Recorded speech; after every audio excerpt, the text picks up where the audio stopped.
इस समय करेंगे हमारे किसी किसान नेता पर जानलेवा हमला। भाजपा के नेता द्वारा नरेंद्र मोदी किसान विरोधी नेता के द्वारा जानलेवा हमला किया गया। आग गाड़ी पे गोली भी चलाई गई है। यहाँ से आप लाइव देख सकते हैं, राकेश टिकैत जी की गाड़ी पे गोली चलाई गई है। इस समय सैनिकों की हत्या नहीं करवा सकते, इस समय गलवान घाटी की तरह जवान को नहीं करवा सकते। इस समय करेंगे हमारे किसी किसान नेता पर जानलेवा हमला। उसकी रणनीति है राकेश टिकैत पर हमला करवा करके ये सारी जो पोल खोल हुई है एसटी, एससी और ओबीसी का जो आरक्षण का अधिकार छीनने जा रहा है, कंपनियां बेच करके, सरकारी संस्थान बेच करके, उससे ध्यान भटकाने का ये सबसे बड़ा जरिया है। पहला युद्ध है बताए रास्ते पर जा रहा है। आप क्या धमकी देंगे? तब हमने कहा था आपकी लाठी, डंडा, गोली और जेल और तो इस आंदोलन को न बदल सकती है, न रोक सकती है, न कुचल सकती है, न किसी किसान नेता की हत्या करके इस आंदोलन को खत्म कर सकती है। तो ये सड़कें जो जाम हुई है इससे क्या फर्क पड़ेगा? अरे भाई क्या करेंगे? मतलब आज में चाहते भी हिंसा करें? अरे हमें प्रतिशोध है हमारा, हमने चुनौती दी है, संदेश हम दे रहे हैं। खबरदार, हम देखिए हमारा क्या, हमारी दशा, हाथ नहीं उठेगा, कोई नहीं हटेगा। हम बैठे हैं, आज राकेश टिकैत पर हमला हुआ, उसके प्रतिशोध के लिए एक संदेश जाना चाहें कि यहाँ से हर धरने पर यही हरकत हम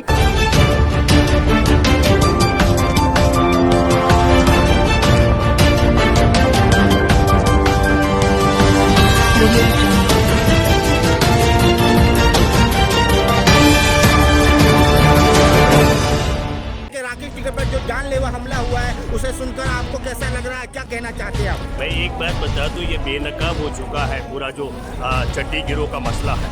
इस बात को मैं बहुत साफ शब्दों में कहना चाहता हूं। और ये जो इन्होंने जिस तरीके से हमला किया, हमने पहले भी बार बार कहा था, आगाह किया था कि देखिए शासन प्रशासन या संघ परिवार के लोग किसी भी प्रकार की हरकत अगर करेंगे तो पूरा देश एकजुट हो जाएगा। मैं फिर कहना चाहता हूँ मोदी सरकार को और मोहन भागवत को साफ साफ शब्दों में कि ये समझ लो, जान लो, 14 करोड़ परिवारों का मसला तो है ही। हमारे देश के अंदर आज जो अन्न खाते और अन्न उगाते हैं वो दोनों तक का एकजुट हो चुका है।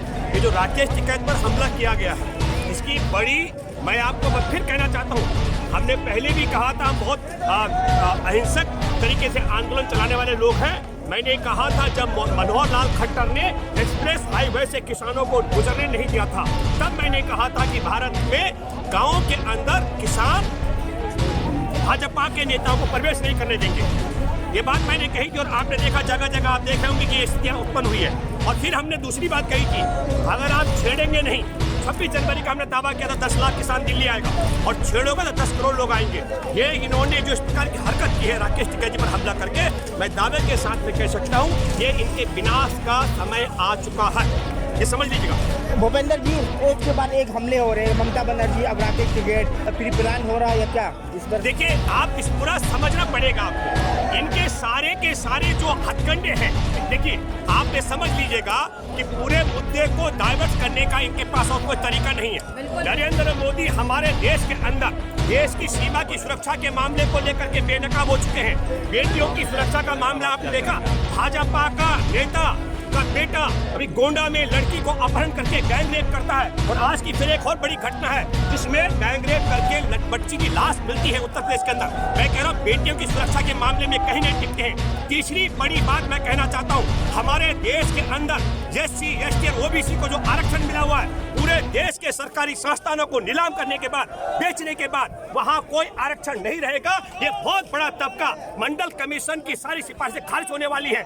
इन सब चीजों से ध्यान हटाने के लिए तो जो सरकार हमारे देश में सरकारी संस्थानों को बेच रही हो और वहां पर एससी, एसटी और ओबीसी का जो आरक्षण का जो उनका हक था वो छीना जा रहा हो, वो बहुत बड़ी आबादी इनके खिलाफ वोट करने वाली है। इसलिए इनके मन में यह है कि वो अदालत की जो पोल खोल आई है अभी आरक्षण को लेकर के, उससे ध्यान भटकाने का। और इनकी सभाओं में आपने देखा, मैं 3 बातें कहूंगा।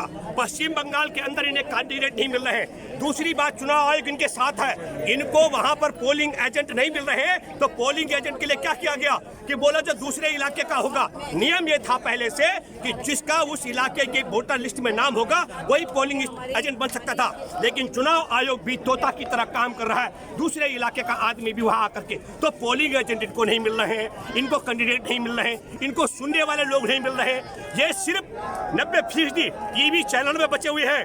जमीनी स्तर पर भाजपा 90% खत्म हो चुकी है। इसलिए ध्यान भटकाने के लिए एक तरफ आप हमारे किसान आंदोलन पर हमला करते हैं और पूरी योजनाबद्ध तरीके से। दूसरी बात बताता हूँ, इससे पहले क्या किया गया, जब आपकी सुप्रीम कोर्ट की कमेटी एक रिपोर्ट सबमिट करने के लिए तैयारी करती है, उससे पहले कोरोना भारत में अच्छा जाता है। इस कोरोना को आपको समझना पड़ेगा। एक तरफ आप कोरोना का भय दिखाते हैं, दूसरी तरफ हमारे किसान नेता पर हमला करते हैं ताकि पूरे मामले से ध्यान भटक जाए। लेकिन मैं दावे के साथ मैं कह सकता हूँ एक बात को, हमारे किसान जुलाई से सड़कों पर हैं और न कोई कोरोना का भय है, न शारीरिक दूरी और न मास्क जरूरी। एक भी व्यक्ति को कोरोना नहीं हुआ। हमारे किसानों को ये कोरोना का भय भी दिखाएंगे। मैं दावे के साथ में कह सकता हूँ किसान रुकने वाला नहीं है। इस घटना से इलेक्शन पे क्या फर्क पड़ेगा? बहुत बड़ा, इनका सुपड़ा साफ हो जाएगा। मैं पहले ये मान रहा था कि लगभग पश्चिम बंगाल में 2 दर्जन के करीब ये सीट ला सकते थे, क्योंकि आपको मालूम है कि नहीं, इनको कैंडिडेट नहीं मिले तो इन्होंने लोकसभा के जो चुने हुए और राज्यसभा के सदस्य उतारे हैं। लेकिन मुझे लगता है कि अब जो बाकी जगह पोलिंग होनी है, लोग 100% इनके खिलाफ पोल करने वाले हैं। और मोदी जी ने तो कल भी कहा जीत रहे हैं हम। नहीं, देखिए, नरेंद्र मोदी जी ने बहुत बातें कही। नरेंद्र मोदी ने कहा था मैं 15 लाख रुपए दूंगा। नरेंद्र मोदी ने कहा कि मैं काला धन वापस लेकर के आऊंगा। नरेंद्र मोदी ने कहा था कि मैं 2 करोड़ लोगों को रोजगार दूंगा। नरेंद्र मोदी ने कहा था कि मैं लाभकारी मूल्य दूंगा। मोदी ने कहा था सबके अच्छे दिन आएंगे। ये अच्छे दिन आ गए।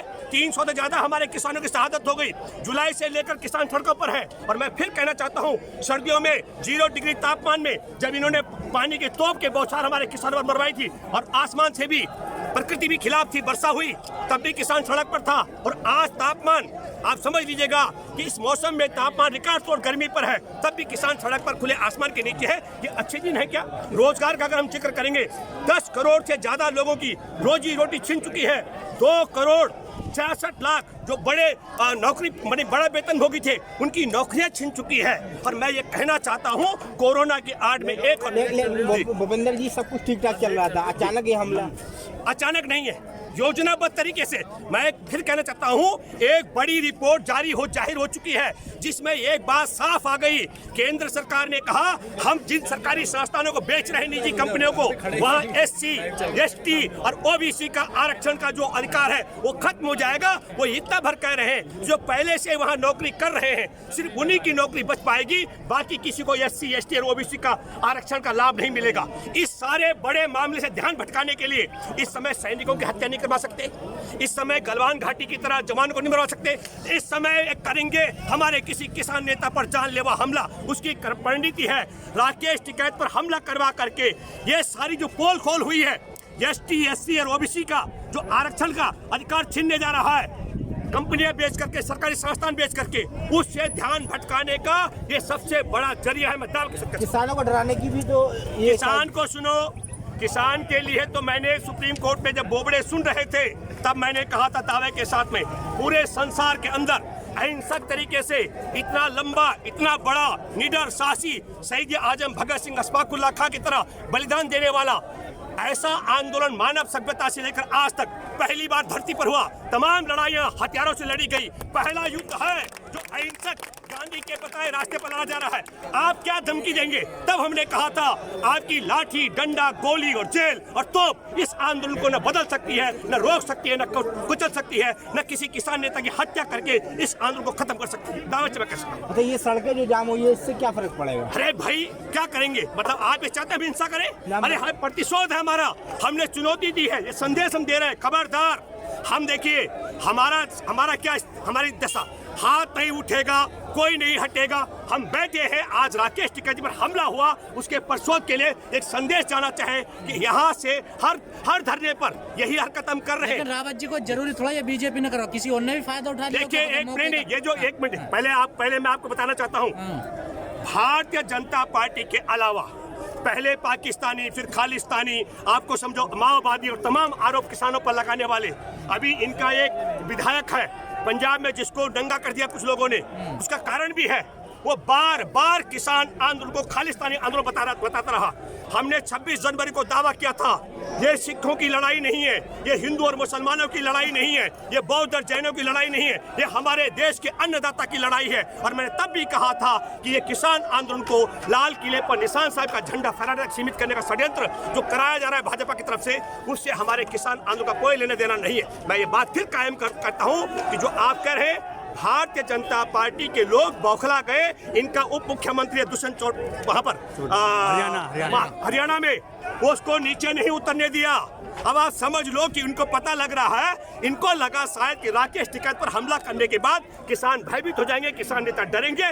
मैं आपके माध्यम से अपील कर रहा हूं, एक बड़ी बात मैं कहना चाहता हूं, जहां जहां तक हमारी आवाज जा रही है, हर गांव में, कस्बे में, हर ब्लॉक में, डिस्ट्रिक्ट में इनका बहिष्कार करो, ये बहुत जरूरी भी है। ये बात मैं इसलिए भी कहना चाहता हूं, ये देश के अन्न उगाने और अन्न खाने वालों का और हमारे देश के सरकारी संस्थानों को बेच करके हमारे देश के SC, ST और OBC के अधिकारों को छीनने का षड्यंत्र है। इसके खिलाफ बोल बंद होना पड़ेगा। आप मेरी बात को कहीं और ले गए। मेरा कहने मतलब था, ये सड़कें जो जाम हुई है ये तो पहले से बंद थी, गठीले तार लगे हुए थे बैरिकेड के जरिए, अभी कुछ दिन पहले खोली गई है, तो इससे क्या फर्क पड़ जाएगा? ये तो पहले से बंद थी सड़कें। नहीं, पहले से बंद हमने नहीं की थी, शासन प्रशासन ने बंद की थी।